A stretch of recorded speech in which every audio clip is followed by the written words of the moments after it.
Okay, I'm back, Stephen Key here, and today I'm going to talk about how to land the licensing deal of your dreams. Now, maybe not your dreams, but I want to talk about how to land that licensing deal, because all the time I get these calls from inventors that they get really close, but something falls apart.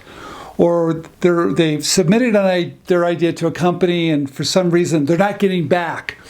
Or they're getting so close to the deal, but they cannot just tip it over. So what is happening? Why are people, I don't know, why are they not having fun with this? And why aren't they excited about this? And why are they so nervous about this? But why aren't they landing the deal? And first of all, I want to say congratulations. If you're watching this YouTube channel, we have over 700 videos. So keep on watching it. But today, how to land that deal. If you've done everything right and you've come up with a great idea, you've solved a problem that a lot of people have, and you found a potential licensee, you went to their website, you looked at it very carefully, and you looked at the whole product line, and it's a good fit. Now, I don't want you to look for that submit button. I know everybody does. You're looking for, how can I submit the idea? Or where's the email that I can send my idea to? Slow it down. What I want you to do is go over to LinkedIn. We've talked a little bit about LinkedIn through some of these videos, but go to LinkedIn, make sure you have a great profile, and reach out to that company through LinkedIn. Even if they have a portal, who cares about that portal? I think the portal is for people that are just starting out. I don't think companies license a lot of ideas through those portals. So what you want to do is really, really simple. Reach out to one of those companies that you think it's a good fit. Make sure it's a good fit, would you please? Because I hear a lot of complaints from companies that you're sending them things that just don't make sense. So make sure it's a good fit. But once you do, and you send this little note to them, hi, I'm a product developer. I live in Lake Tahoe. My name is Stephen Key, and I've got this idea that I think is going to be great for your product line. Do you participate in open innovation? Do you work with outside inventors? And if it's you, fantastic. If not, could you direct me to the right person? You're really asking for permission. Now, I went through a script really, really quickly. I've got a book called Licensing. James, put up on the screen. Licensing Ideas Using LinkedIn. We've got over 15 scripts. Doesn't matter. It's simple. Don't sell. Don't put a link. Don't tell them you've got $1 billion idea. Don't tell them you're going to make them rich. Don't tell them you're going to change the industry. Don't do any of those things. What you want to do is ask for permission to submit your idea and get to the right person. But once you do, because we're talking about how to land the licensing deal, and this is the part of it, finding the right company to make sure it's the right fit, being smart when you reach out. Don't go through the portal like an amateur would. You're doing all the things to line up for the deal. It all just kind of stacks up for you to get ready for the big deal.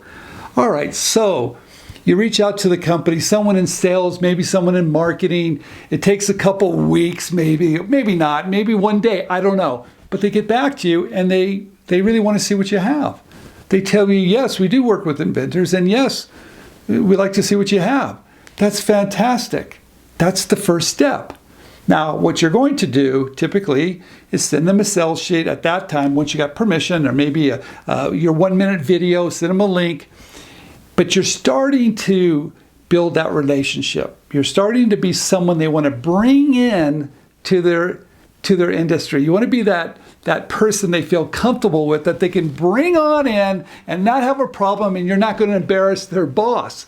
So you send it out, you get a response, you send your sales sheet or your video, and guess what? They want to take it further. What do? That's when everybody calls me and goes, Steve, what do I do now? Now you panic. Settle down. Take a deep breath. Go, okay, all right, I've got some interest here. If you've never done this before, find someone that can help you. Watch our videos. Maybe that's enough, maybe not. But this is kind of like the big deal. You don't want to blow it. So you respond back, and I would at that time, once you send some material, there's like 5 questions they're going to ask you, and I can tell you what they are. And the 5 questions that they're going to ask is, do you have any intellectual property? I love that question. Are you aware of any prior art? I love that question too. They might ask, you have a prototype? Of course. They're going to ask, do you have any pricing, any costs? These are all these questions they're going to ask. And maybe you have some of the answers. Maybe you don't.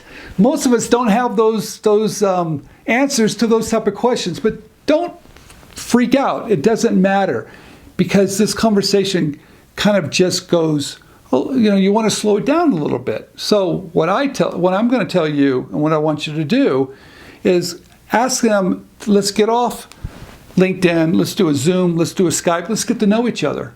Oh, the number one thing to get a licensing deal is start to build the relationship. It's really simple to do. You want to get off LinkedIn, do a Zoom, Skype, or a telephone call, and get to know each other. Wow. It's really about relationships. Now, what's really great about it, be prepared, right? If you're going to do a Skype call or a Zoom call, make sure it's quiet. Make sure you don't have dogs and kids in the background. Make sure your audio looks good. Make sure the sound, test it beforehand so everything runs smoothly. And just be prepared for some of the things they're going to ask. But your job is really simple. You're just going to ask questions. And you're going to listen, because you want to know, what do they need to move your project forward to get that licensing deal? Wow, that's really amazing. You slow it down. Hey, I'm here. Hi, this is Stephen Key. Thank you for the call. In fact, let's practice. Hi, thank you for the call. I really appreciated getting together so quickly. I'm really excited to be speaking with you. I love your company. I love the products that you produce, and I think my product's a great fit. So what can we do now? What would you like to know to move this forward? Now, what's going to come out of their mouth really quick? They might say, Steve, do you have any intellectual property on this?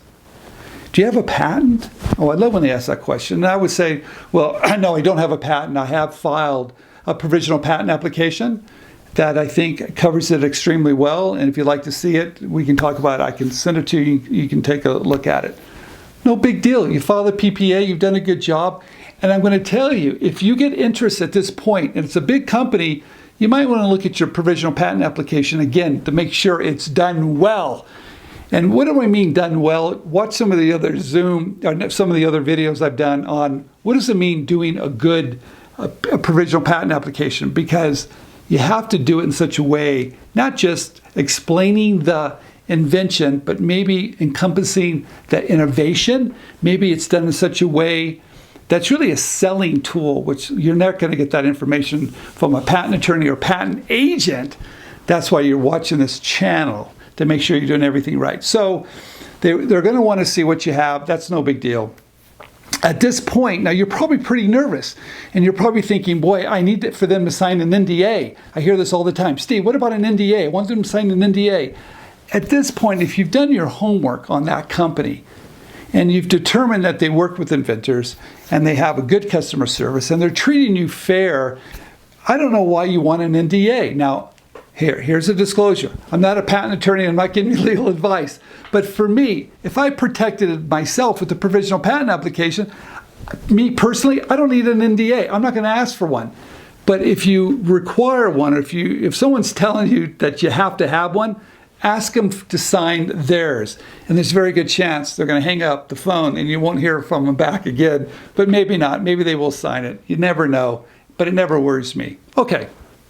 So they're going to want to see my intellectual property. The next thing they're going to ask, hey, do you have a prototype on this? Sometimes yes, and sometimes no. Well, that's a good time. If you don't have a prototype, that might be a great time to build one or have someone build one. But I would ask them, what are you really looking for in terms of proof of concept? What are you looking for in terms of a prototype? Because there's many different types of prototypes. There's prototypes that are kind of Frankenstein. You take some things together, you put it together, and it looks ugly, but it does work. That's one type. Another type is really something that looks pretty sophisticated. Maybe it works okay, maybe not perfect, but it looks pretty darn great. But that's going to be very, very expensive. So you need to find out, what are they really looking for? That will tell you what you need to supply them. I would also always, if you do have a prototype, make sure they see the video, right? Because a video is going to show how it works. It's going to show proof of concept. And when they do ask for that prototype, make sure they get the video, they know how to use it when they get it, they know how to, when they open the box, this is how you use it, because prototypes do break. All right, I said it. Prototypes don't sell, they break. So you have to be careful when they do ask for one. Also, if they're really expensive, you might want to see if you can go out, maybe travel there now that things have gotten a little bit better. Like I said, I like to do a demo, maybe on Zoom, maybe on Skype. I do a demo, show them to see if they still have interest. Prototypes are expensive, so you have to be a little careful. So let's say they see the prototype, they like it, and they want to go forward. This thing is keep on moving forward. You have to realize it's going to take a little bit of time for them to get to their team. It could be a manufacturing guy, a sales guy. They might show it to a buyer. Who knows what they're going to do? But they need to do their homework. So give them some breathing room. It could take a couple weeks. It could take a month, but give them some room. Now, here's another question everybody asks me. Steve, should I just show it to one company? Should I show it to more? And let's say I am showing it to more companies. Then they ask me. You always want to be truthful. So when they do ask you, if you sent it, if you're showing it, shopping it around to all these other companies, tell them, yes, you are shopping it around. And when they ask who, tell them you're under NDA, that you're not going to disclose it. That's private, that's confidential. They will appreciate that because no one wants you to kiss and tell because they don't want you to be talking about them either. So that's not a problem. Okay, they've got your prototype.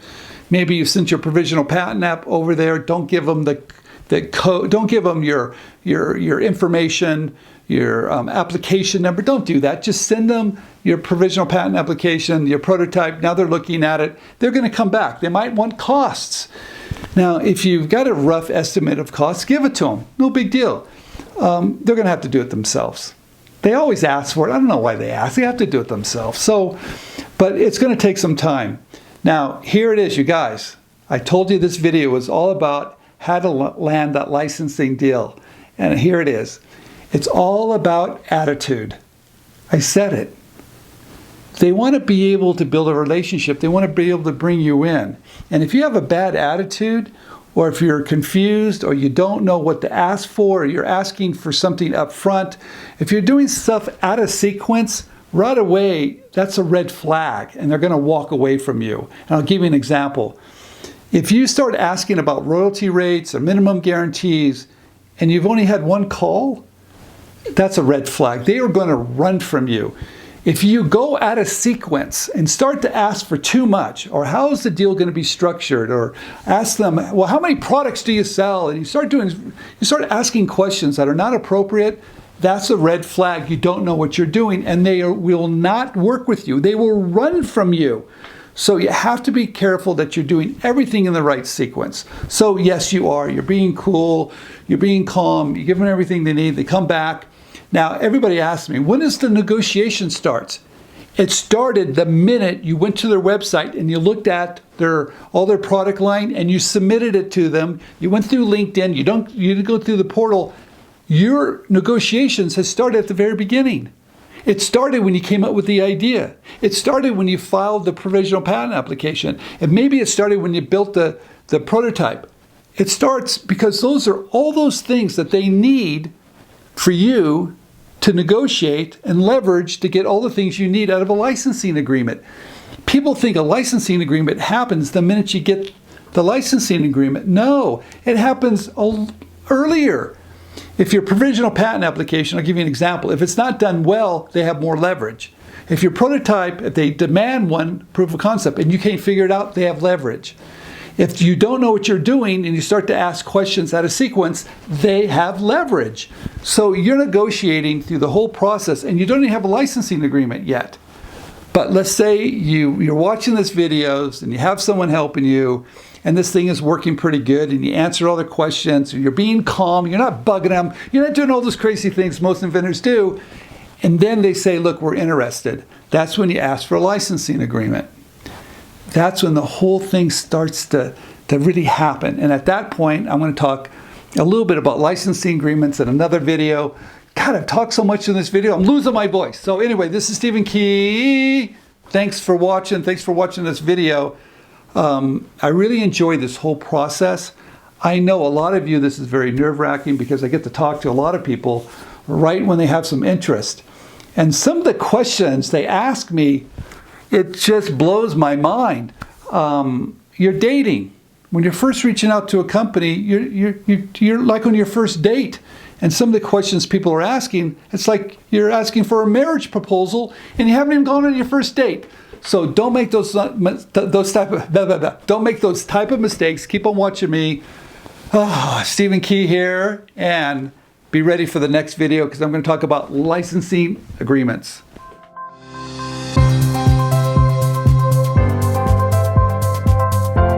There's a great idea in each of us. But it's truly magical to see it come to life. Sharing your creativity with the world has never been easier. We can help.